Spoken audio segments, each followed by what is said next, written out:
GearNetwork.com. This is a Gear Network production.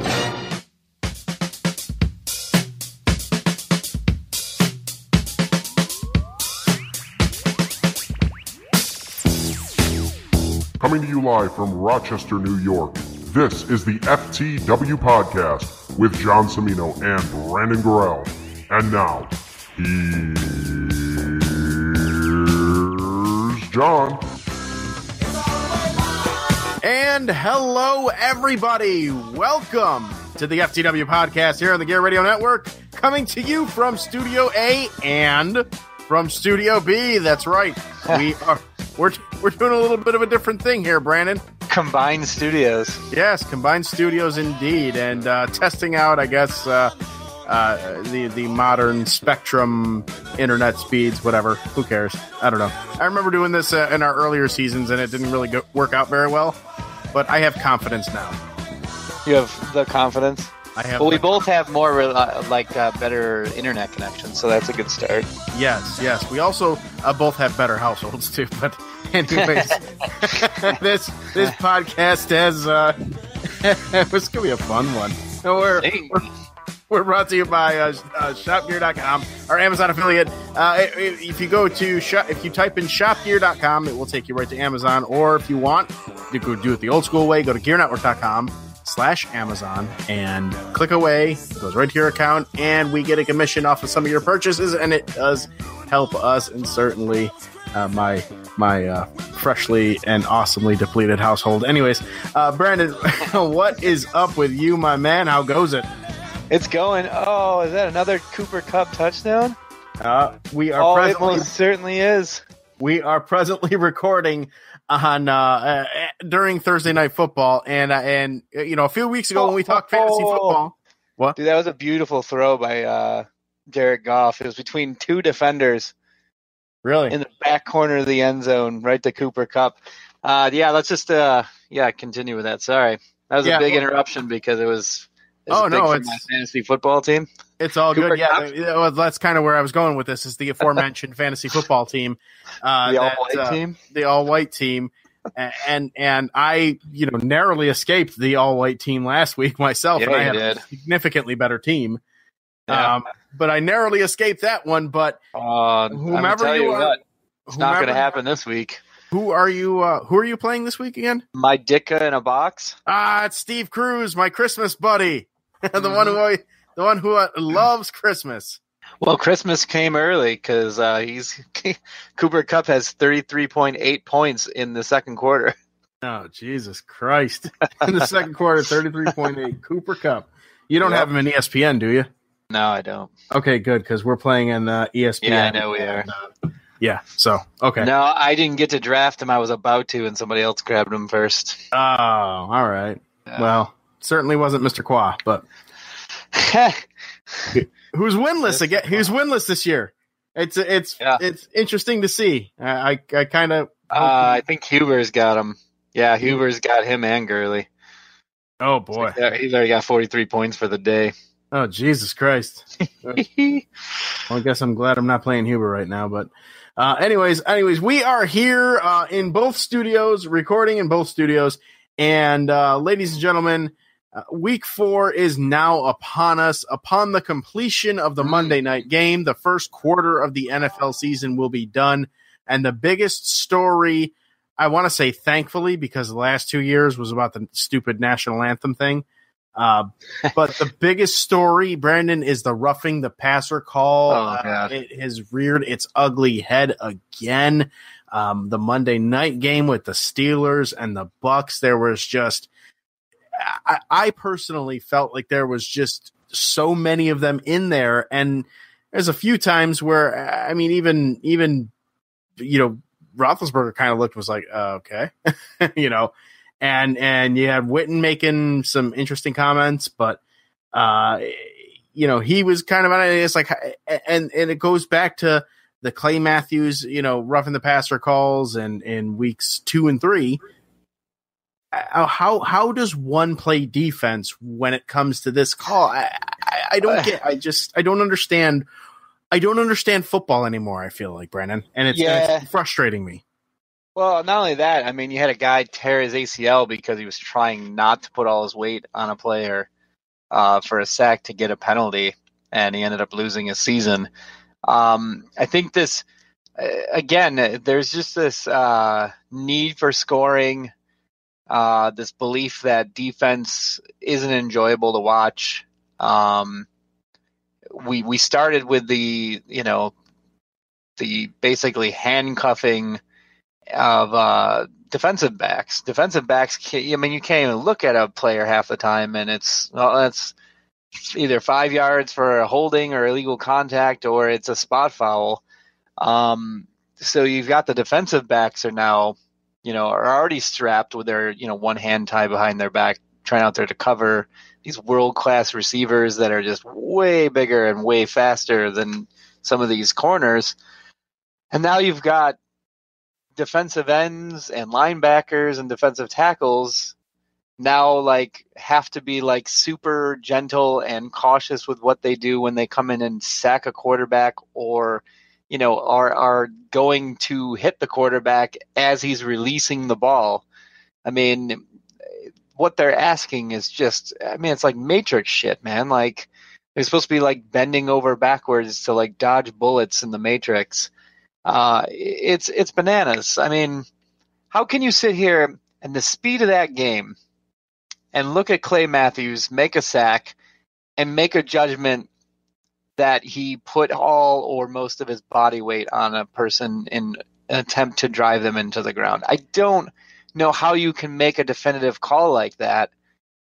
It's bananas to me. And then, to see it happen to Clay Matthews for the third straight week. The first week, he hit the guy late. It was a roughing the passer call. He hit Trubisky late. He admitted as much. Second week, there was no effing way that was a foul on Kirk Cousins that would have salted the game away because it was an interception. Right. And then last week, he gets hit with it again against Washington. He makes a wrap-up tackle and falls to the ground with the guy and rolls over him so that he doesn't end up with the weight on him. I mean, he basically did a pirouette getting off of him, and immediately he saw the flag flying. He's like, "You've got to be fucking kidding me!" Yes. And I get that. Here's the thing: over the league, right? And I get it, and I get the we got to protect the quarterback, protecting the quarterback. I get the theory, and I get the idea of it, and yes, it makes sense. But the problem is they're making something so meager, something so simple as a tackle. Now that's a great debate, like the catches, and it's asinine because having coached on a lower level, with the little league and RHAA, it was this is how we teach. We taught you how to tackle, and this is what you look for. This is this you play the game. Yes, you know what you're getting into and all that stuff. Dude's but got pads on too. That's what I don't understand. It's right, not like he's, right. It's not like he's the old punter where he has the tiny shoulder pads with the one bar across his helmet, and he's got one leg on the ground at all times. Okay, you got to protect that a bit because he's not, the size of everybody else out there. He's not in the same padding as everybody else. But I mean, the quarterbacks, they're covered, they're padded, they're big guys. I mean, they're 200 plus pounds. They're tall. If you can't take a hit, you probably shouldn't be playing. Right. Exactly. Right. I just don't get it. I understand.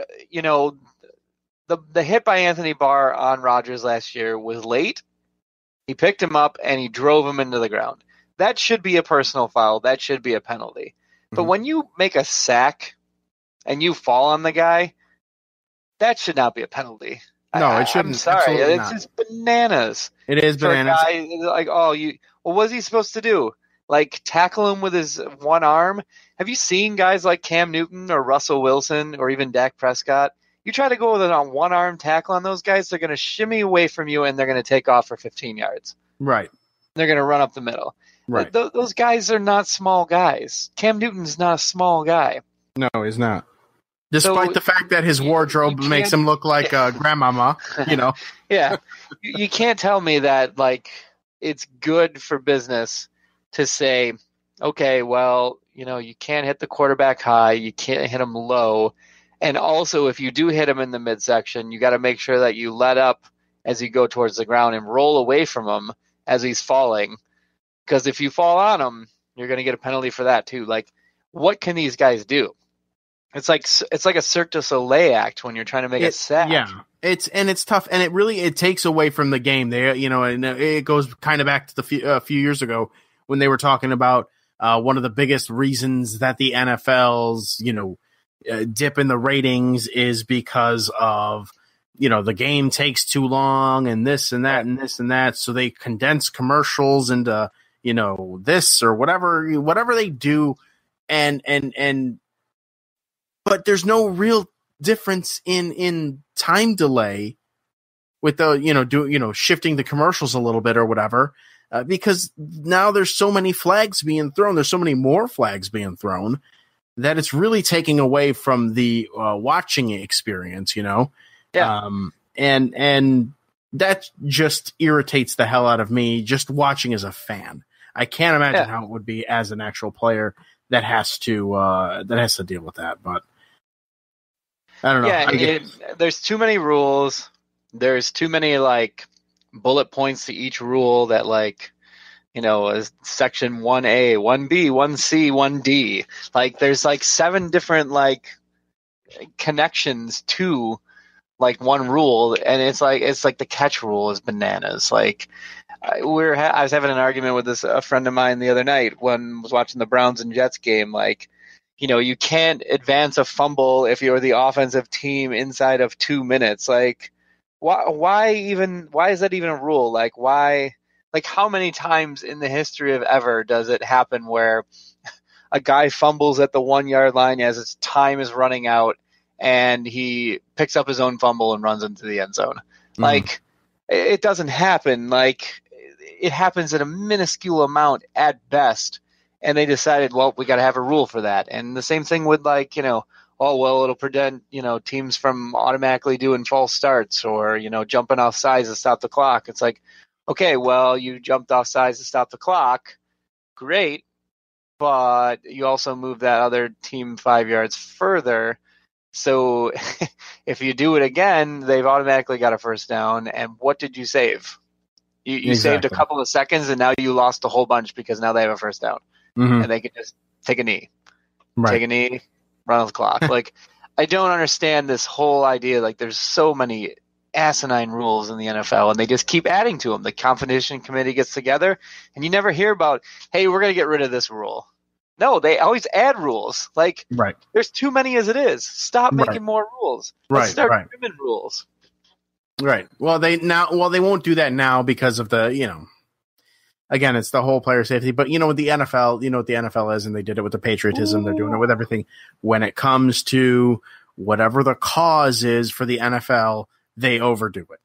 And this is one of those overdone things that just... Couple quarterbacks were lost. Well, we've got to put bubble wrap on them. Yep, exactly. We need our money on Fox, goddammit. But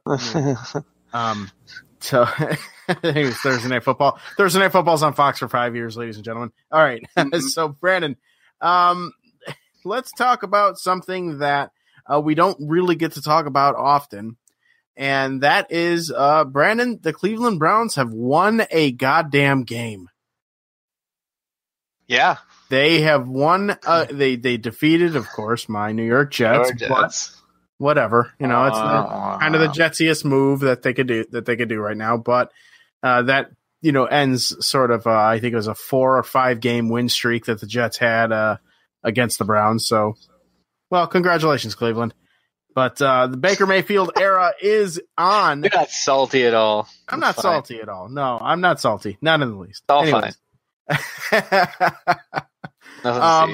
I'm less salty about that and more salty about the fact that the Dolphins are 3-0. And I mean, I help. Can you help me bring Dolphins fan back down to reality? I don't know. I got nothing on them. Those guys down to reality. they go bananas no matter what, man. Like they do anything good, and it's like, they're God's gift, and I mean they hold on to their 16-0 season like it was the greatest thing that ever has happened in this history. Like, let's ignore the 49ers dynasty, the Dallas dynasty, what New England's doing, the early days of the Green Bay Packers. Let's ignore all that. Colts. Miami, we were 16-0 one season. We were undefeated. That automatically makes them the greatest franchise ever. I don't know, man. Like, they beat the Titans by a touchdown. They beat the Jets basically by a touchdown and a 2-point conversion. The same with the Raiders. They're all not really good teams. Right. The Jets, they have a rookie quarterback. They showed some nice stuff on Monday night against the Lions. The Lions finally, showed up for a game in week 3. The Titans haven't done squat. They're a heaping trash can too. I mean, they have a couple of wins. Mariota, there's some uncertainty about him and his injury that he may or may not have right now. Right. They won the next week against the winless Texans, and then they beat the Jaguars in a field goal kicking contest. Because regular Blake Bortles is back, not New England Patriots Blake Bortles. Right. Where he went 21 of 134 for 155 yards. It took him 21 passes to get 155 yards. Jared Goff's got that in 3 passes. Jesus Christ, right, man. So, Jesus Christ. I'm not, oh my God, another touchdown for the Rams. Another bomb. Is it Cooper No, Kupp? it was Brandon Cooks. Ah, all right. Perfect pass. Jeez. Right before the end of the half. Dude, this Rams team is... Yeah, the Rams, man. They are legit. I'm sides of the football. I'm excited for the Rams, just because of the fact that they're slowly going to be, they're slowly integrating back to their Rams roots with their helmets and tonight's perfect, man. They're in the old yellow. Yes, the yellow. Yes. Oh man, I wish they would go back the blue to that. jerseys. Yes. Well, they are going back to that, but they can't until their official contract with Nike for this season is the last season that they have to wear is the gold, like the gold and blue. They had a contract to make those jerseys for a certain amount of years before they can make switches to their jerseys. Gotcha. So they can switch next year, and I think they're going to either go with the real classic white with blue, which I would be all okay white with. and all blue, or they're going to go back to the old LA Rams with the yellow and like they're using tonight. Those ones tonight are sharp. I love those uniforms. Yeah, those uniforms are great. They're Let's just talk about Jared Goff real quick before we go any further. Go right ahead. Tonight he is 13 of 17 for 251 yards, 4 touchdowns, and no picks in the first half. This is Jared Goff against the best defense in the league in Minnesota. Yeah. Minnesota got beat by Buffalo. They got beat by Buffalo, but I think a lot of that had to do with the fact that Kirk Cousins just kept turning the ball over. It was just a really bad game for the Minnesota Vikings, and they never got off the schneid. I mean, Buffalo didn't look super impressive on offense. They looked better, but the Josh score Allen, was not though, indicative. Josh Allen leapfrogging over that defensive guy. That was pretty dope.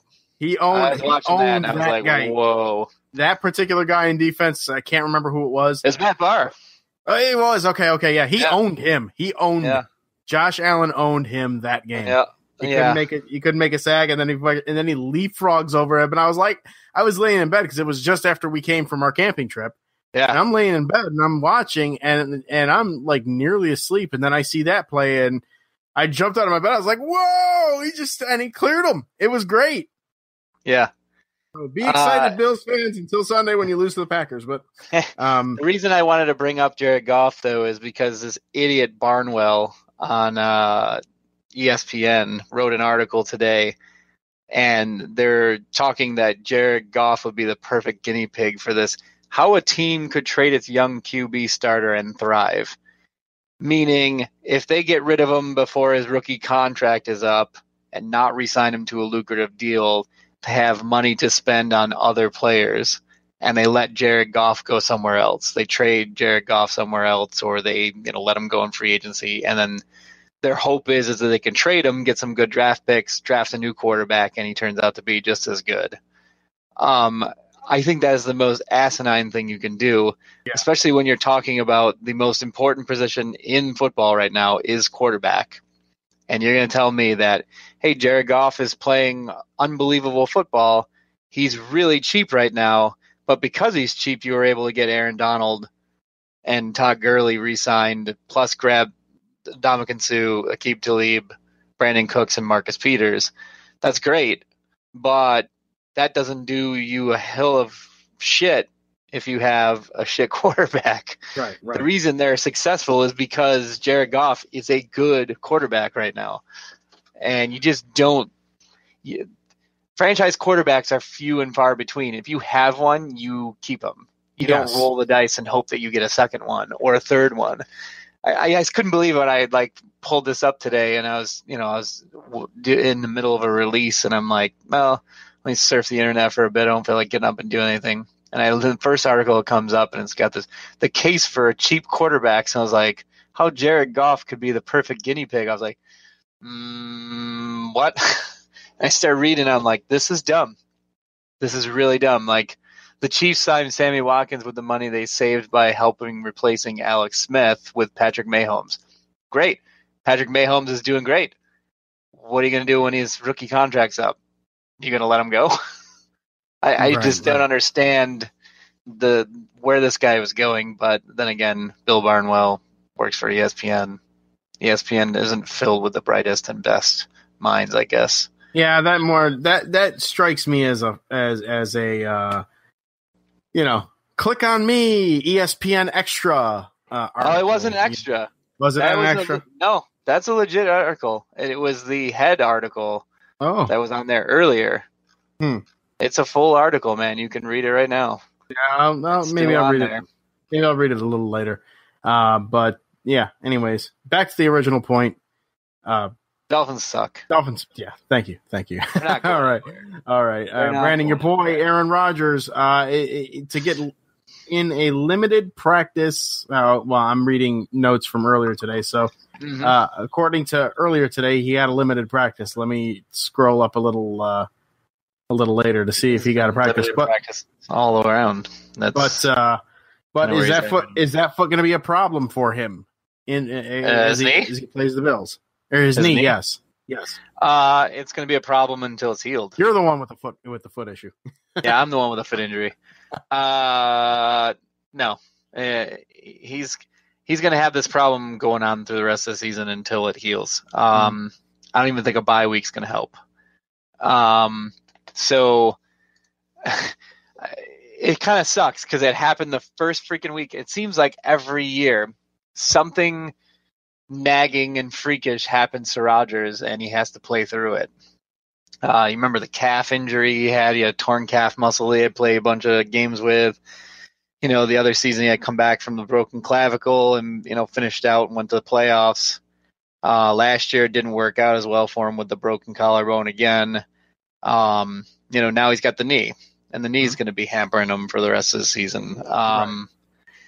I've heard all things. I've heard that, it's a sprained MCL. I've heard just a sprained knee. I've also heard it's a deep bone bruise. Those things all take time to heal and rest. And what he's doing is he's spending most of the week in rehab and treatment to try to get the knee better. But he's missing out on practice. Right. And it's bothering him, and I think it's bothering the tempo of the offense and his connection with the receivers because he's making throws, and some of these guys are just dropping them. And if they're just not used to seeing all week Aaron Rodgers' ball coming towards them, they're used to DeShone Kaiser, lobbing it in. These guys, I think they're struggling a little bit. I mean, I've never seen Randall Cobb play as bad a game as he did this past Sunday. The guy's dropped two crucial third down catches and 1 4th down catch. They were hit right in the hands, and he let him slip right through. It was bad. It should have been a different game for sure. I think this is going to affect them a bit.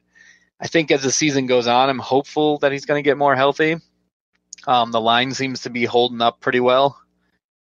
He is getting, he's getting hit sometimes, but that's to be expected. You're not going to be flawless and, clean jerseyed every game. Right. But it is going to hamper him. Whether it hampers him enough to lose to the Bills this week, it remains to be seen. Right. Gotcha. They are a better team when they play at Lambeau. I can't explain why. Oh, the element there, Brandon. You think about the Lambeau experience, and I've never been, so I can't really speak from experience. That's a good start. Keep going, though. From what I've read, the Lambeau experience. Well, from what I've read, the history, the tradition of the Green Bay Packers, the Lambeau Field, the football, the iconic Lambeau Field. You've got that whole vibe there, the aura of the frozen tundra, and it's a small town where they play. I mean, they have fans all over the place, obviously, and it's always packed. But each Packers game, from the looks of it and from what I've been able to read, is really like a college football kind of feel. And I think that energy that the Lambeau crowd brings, very similar to when the Bills play at New Era, and the energy that crowd brings to the Bills, and they tend to play better at home than on the road, more often than not. I think it's the true home field advantage. At least that's my opinion for someone that has experienced but not experienced the experience of a Green Bay Packers game at Lambeau Field. Yeah, but why should it affect the Packers to play better here? Like significantly better than on the road. They're hearing a whole bunch of people, I guess, but there's that adrenaline gets pumping. But but that everybody has a home stadium that's loud. Like I can't. But they, that's Tom not Brady true. doesn't go on the road and lay an egg. Have you seen Jets games lately? No, but the Jets aren't winning at home or on the road, so it doesn't matter. Okay. What I'm saying is that Aaron Rodgers' record on the road is significantly different than it is at home. He's like almost unbeatable at Lambeau Field, but when you go on the road, he is like more than human. I don't understand what the difference is between leaving Lambeau Field and going to Washington, D.C. Tom Brady doesn't have this issue. Tom Brady doesn't leave Gillette and then go to Pittsburgh and then lose. Like Tom Brady wins consistently everywhere. That's what I'm wondering, like why there's this huge disparity. Like, I mean, I was watching the CBS pregame show and Bill Cowher put that as the upset pick. He says Aaron Rodgers on the road, he's dinged up, and he says in his record on the road is like, I think it was like 7 or 8 games under 500 on the road. Jesus, even I didn't know that. So yeah, and so I was like, no way, we're not going to lose to Washington, and sure shit, they lost to Washington. So I don't understand it, but they are at home this week. Buffalo showed up, played well last week. I don't know. I can't see them coming in and beating Green Bay, but I could be wrong. Yeah, who knows? All right. Stranger things have indeed happened. Like, great segue to this one. I'm scrolling through Twitter kind of and just looking at some of the things that I haven't seen all day. And I stopped at this one tweet, Brandon. Per Kevin O'Connor, NBA, on Twitter, the Minnesota Timberwolves reportedly asked the Philadelphia 76ers for Ben Simmons in a trade for Jimmy Butler. Nope. The 76ers, of course, rejected the offer. Yeah. Yeah. I don't understand. Offer. I wouldn't take that either. So yeah, interesting enough. All right. What we're going to do right now, I'm going to go ahead.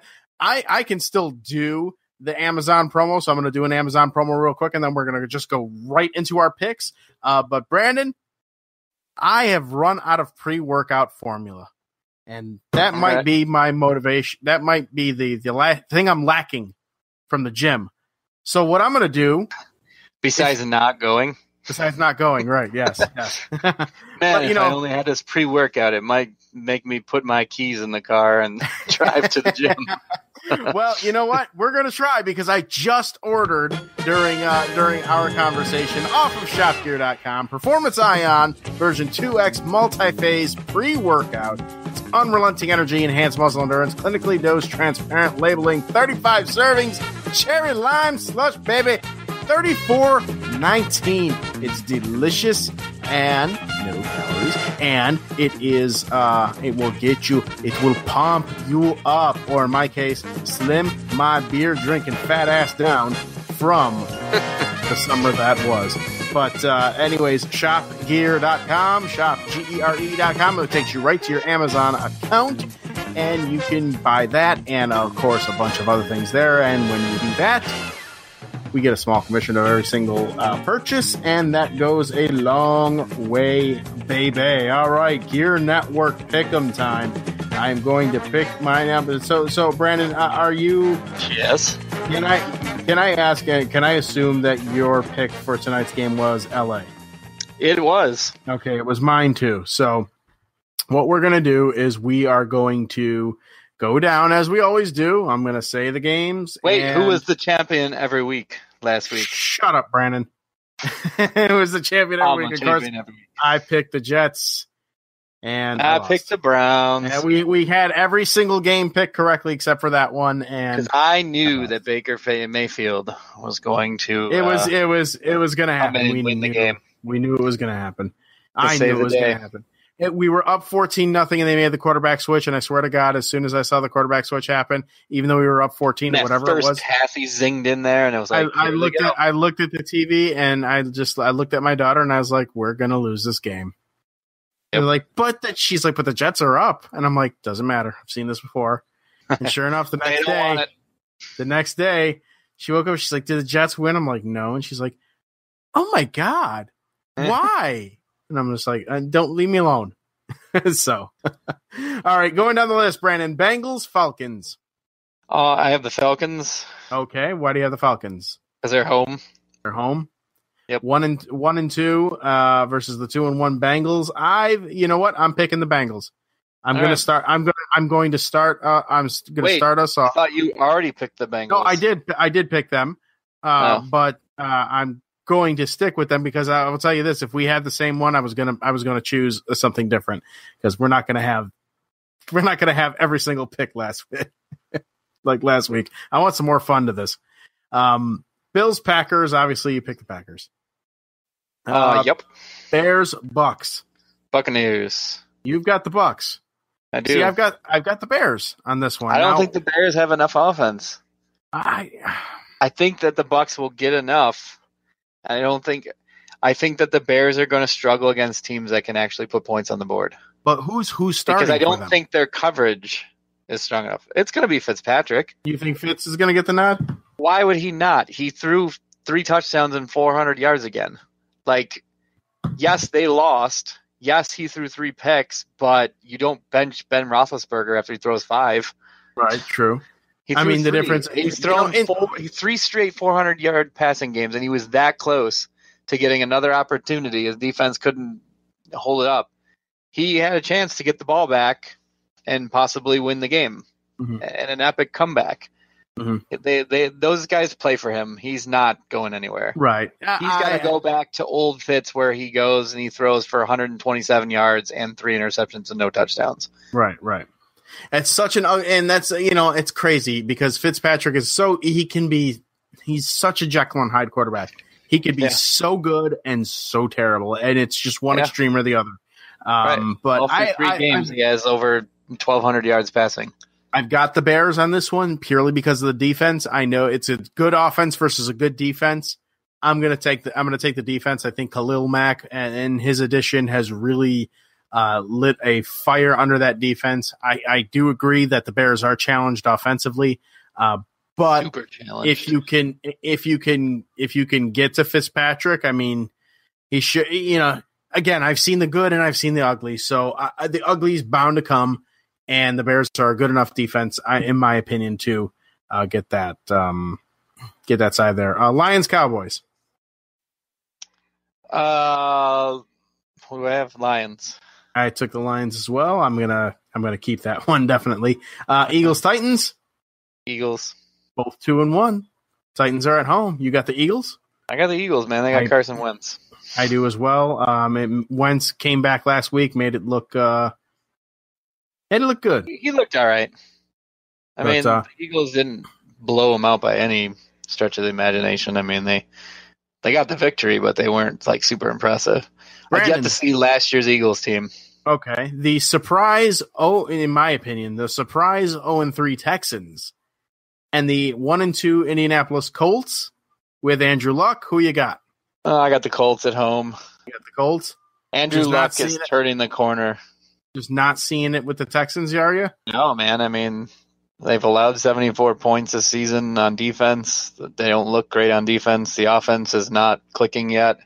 Mm-hmm. Yeah, I don't have it yet. I think this is the game the offense is going to click. Deshaun Watson's just too good, and so is DeAndre Hopkins. They are too good to be held down.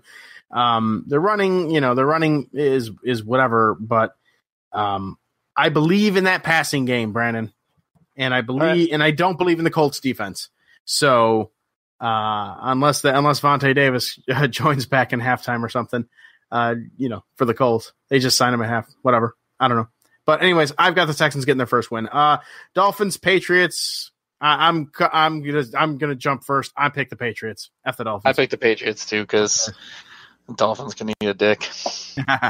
Jets, Jaguars, Brandon. I've got the Jaguars just because they're at home. Yeah, sorry, Jets. I do too. You picked against your team. I did. You know what? I'm gonna do.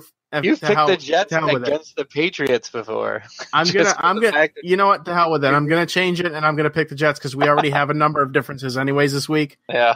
So what the hell? Why not one more? I'll pick the Jets. Damn it! We're going to 2-2. We're going 500. Dan Darnold is going to throw for 1,700 yards and 27 touchdowns, and he's going to be the leading MVP candidate. That's my bold prediction. I hope you pick him up as you didn't have him as your quarterback. Maybe you should. Browns, Raiders. I got the Browns. Browns? Yep. You believe in Baker's momentum? Yeah, but I also believe in that defense. The Raiders are not very good right now. The Raiders are not good. The Browns, surprisingly, are. They could be 3-0 right now. I don't think they're that surprisingly good. I think that they are good. I think they made a mistake by going with Tyrod Taylor to start the season. Yes. They could be. They legitimately could be 3-0 right now. They're 1-1-1. I've got them going 2-1-1 as well. Because the Oakland's they're terrible. Terrible. Seahawks, Cardinals. Who do you got? The Josh Rosen era begins, by the way, I've got the Brandon. T-Hawks. You got the T-Hawks. I do as well. Cardinals are Josh Rosen's era started last week, and he came in and threw an interception. Well, two interceptions, but one got called back for a penalty. He's the official starter now. Yeah. So, but by the way, Brandon, he didn't come in and provide the Baker spark, though. Right? No, that was a winnable game, and he did not win it. That much he did not do. But Brandon, look at it. Speaking of Josh Rosen and the Cardinals, did you know that in the history of the entire National Football League, the man that Josh Rosen put on the bench, essentially, is Mr. Moneyman? Yes, Mr. Moneyman, Sam Bradford, in the history of the NFL, is the 14th highest paid player in the history of the league. Imagine that. Yeah. It's crazy. Well, I mean, if you're looking around the league right now and you're looking at could it get worse, it can't get worse for Arizona right now. They have scored 20 points this season. Yeah. That's pretty bad. That's 30 less than it's 30 less than the Bills, and the Bills are the second worst. And they still put up 50, and they've got to win. Yeah. So yeah, that's pretty bad. 20 points versus 74 given up is oof. All right. So we both got the Seahawks there. Saints, Giants, I have the Saints. Yep, I do too. All right. Niners, Chargers.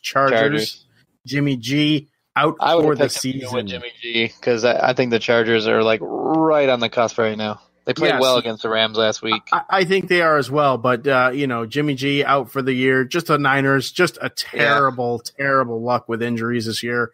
It seems like there's one team every year, and normally it seems to be the Green Bay Packers actually.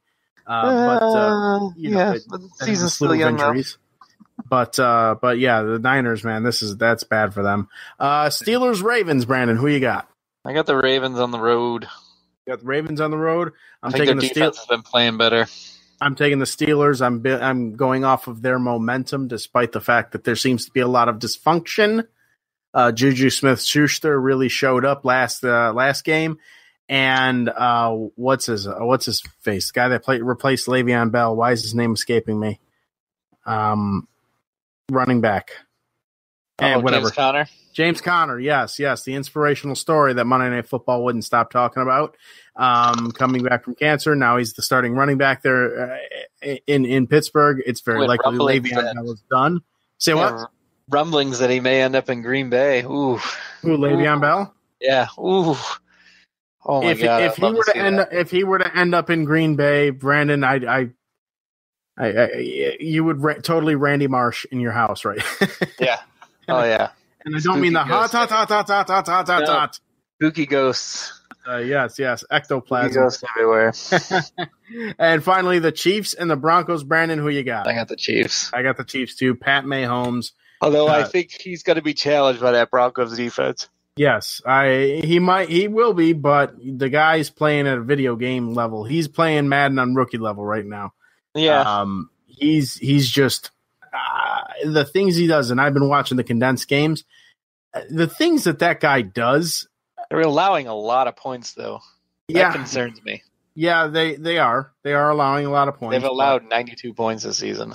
It almost, in a way, reminds me of those old Peyton Manning Colts teams. Because the Peyton Manning used to fucking put up astronomical numbers until he faced a really good defense. Until he faced a really good defense. But he had to put up those astronomical numbers because the Colts defense never fucking did anything any of those years. Except getting diced by Tom Brady every year. I kind of see a similarity there, but you're right. Let's see if the similarity with the defense part, is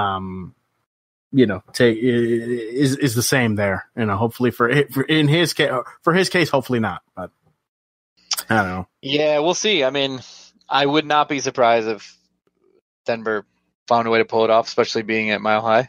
Right. Indeed. But I'm still going with the Chiefs. Indeed. All right. I am too. I'd stumble. I'm not gonna bet him against him yet. All right. Very good. Very good. So one switch on my thing. Let me just make sure I submit that so that way Brandon can be the champion next week too, because that one game. That's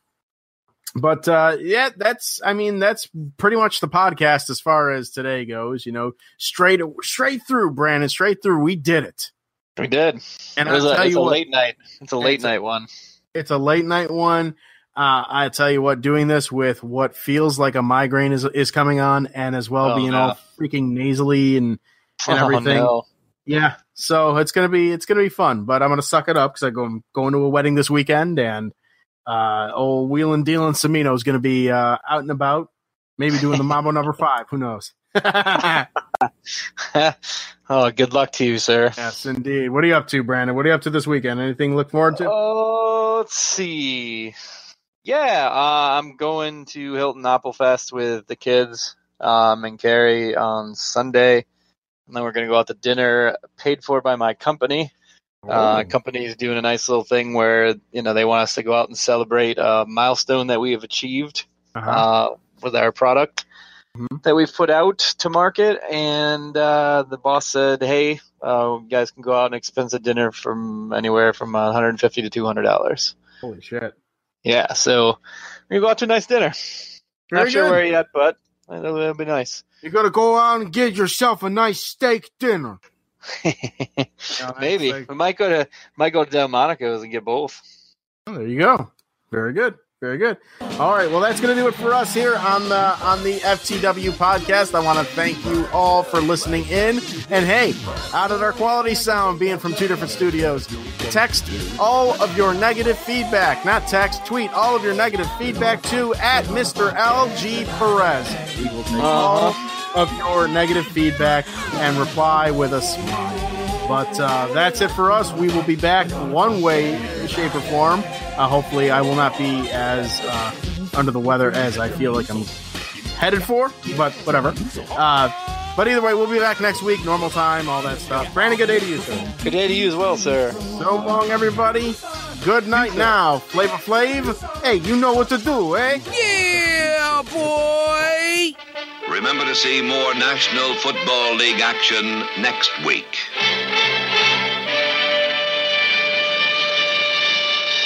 The preceding presentation has been brought to you by the Gear Network.